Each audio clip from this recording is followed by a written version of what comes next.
जहां बिना कपड़ा के लोग रेन लगे उते कोनु कपड़ा धोवे वारो रेन लगे तो भूखो ने मार जे। बताओ, गंजों के गांव में कोनु सैलून खोल लेवे, टकला ही टकला हो वो गांव में, और तो कोनु सैलून खोल लेवे तो भूखो ने मार जे।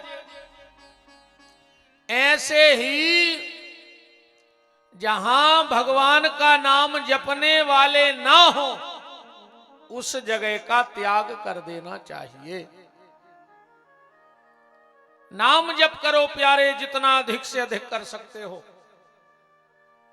यही नाम तुम्हारे साथ जाएगा। क्योंकि संसार की संपत्ति तो परिवार वाले बांट लेंगे। अरे ईमानदारी बताओ, अगर 2-4 बिटिंगे 2-4 लड़का हो और आदमी धरो हो मारवे,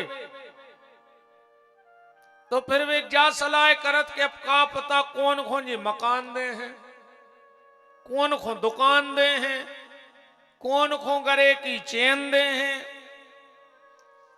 कौन को प्लाट दे हैं। आज तक कब ऊंजा सुनी कि माला कौन खोदे हैं। माल पूरे परिवार को चाहने, पर माला को नहीं चाहने। बोलो, आज तक को ने कही कि तुम तो जोन घर में रामान धरी बा भर हमें दे दियो, प्रॉपर्टी पूरों को दे दे। ये परिवार सिर्फ माल के लिए तुम्हारे पीछे पड़ा है, माला तुमसे किसी को नहीं चाहिए। तो जो कोई नहीं लेगा वही तो तुम्हारे साथ जाएगा, भजन ही तो तुम्हारे साथ जाएगा। पर आज किसी के हाथ में माला नहीं है, सबके हाथ में मोबाइल है। पहले माला झोली लटकाए फिरते, अब मोबाइल लटकाए फिर रहे। बिल्कुल ना करो, रिकॉर्ड बनने से कर ले, बिल्कुल होशियारी ना करो। यूट्यूब खुआ हो रही, हाँ कर लेने चाहिए। ये तो हम तो मनो सब चतुर जाना, 22 साल हो गए जो करत करत। अच्छे बैठो कथा सुनने हो तो।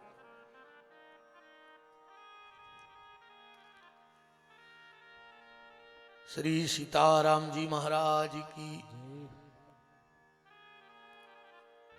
आज माला किसी के हाथ में नहीं है, मोबाइल सबके हाथ में है।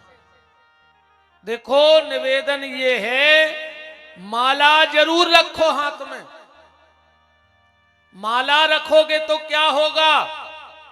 बोले जब कभी जीवन में विपत्ति आएगी तो माला खींचना, और अगर माला खींचोगे तो विपत्ति वहीं रुक जाएगी।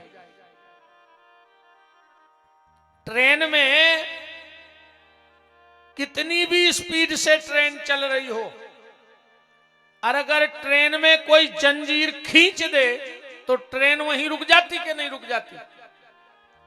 ऐसे ही अगर दुखों की गाड़ी जीवन में चल रही हो तो घबराना नहीं।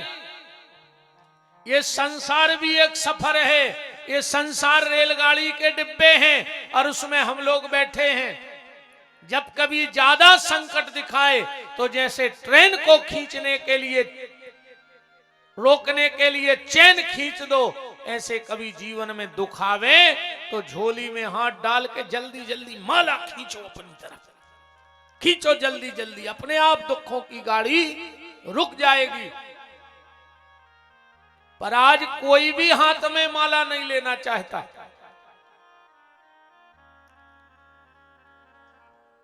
मोबाइल सबके हाथ में है। अगर इन हाथों से पुण्य नहीं करोगे, ध्यान से सुनना, इन हाथों से मां बाप के चरण नहीं दबाओगे,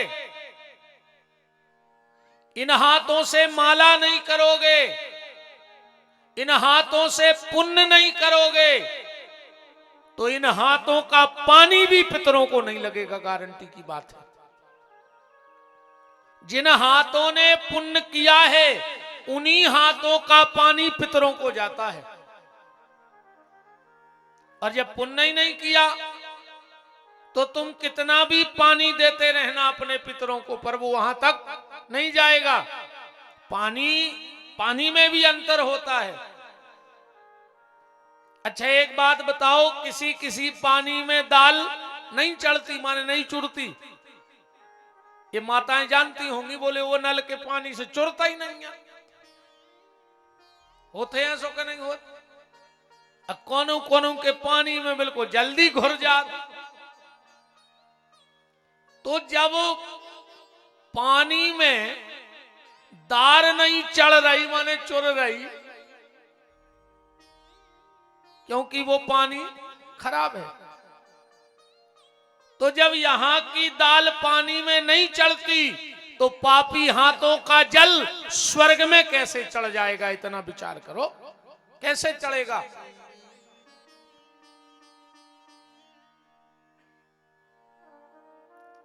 पर आजकल पानी को भी अच्छो ही नाटक चल रहा है कि जियत ने दीनी गा करे और मरे गंग ले जाए, और छानी पे रोटी धरे सो कौआ बाप बुलाए। जियत में बाप को एक लोटा पानी नहीं दो भर के, और जैसा ही पितर पक्ष लगे और 3-4 बजे से खंगे नदिया पे पोइस पोइस कौओं को रोटियां खुआ रहा है।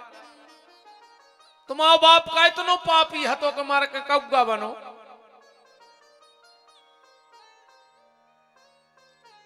पूरी महारानी को पता लग जाए कि ये बहुत बड़े धर्मात्मा हैं, देखो तो रे बाप को रोटी नहीं दी और मर गए सो श्राद्ध करा रहे।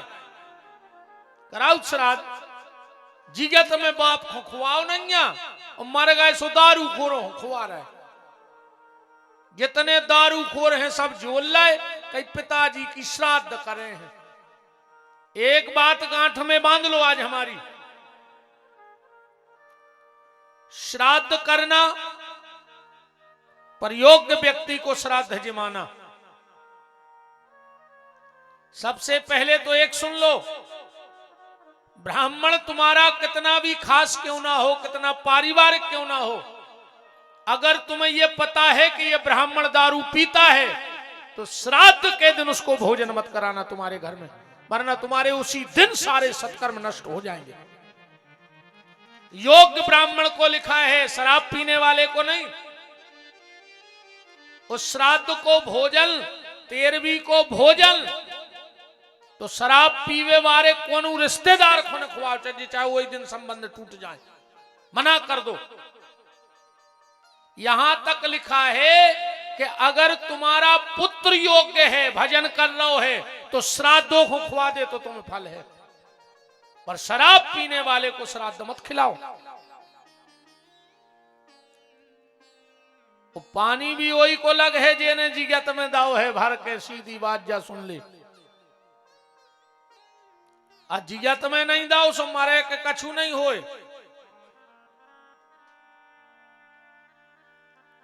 बात सिर्फ ये है कि नाम जप करो, जितना अधिक से अधिक कर सकते हो उतना नाम जप करो।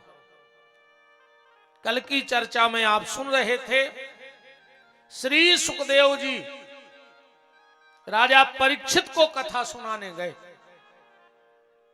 ये सुखदेव जी कौन है? ये श्री राधा जी के पालित सुख हैं। 12 साल मां के गर्भ में रहे। जब भगवान ने स्वयं जाके प्रार्थना की तब श्री सुखदेव जी दुनिया में आए। सुखदेव जी ने स्पष्ट कह दिया कि हम दुनिया में नहीं जाएंगे, क्योंकि जैसे ही जाएंगे ये माया हमें जकड़ लेगी, ये कामना हमें जकड़ लेगी। और कामना ऐसी है कि ये कभी पूरी होती नहीं। कामना की ऐसी स्थिति बनत है, ध्यान से सुनियो,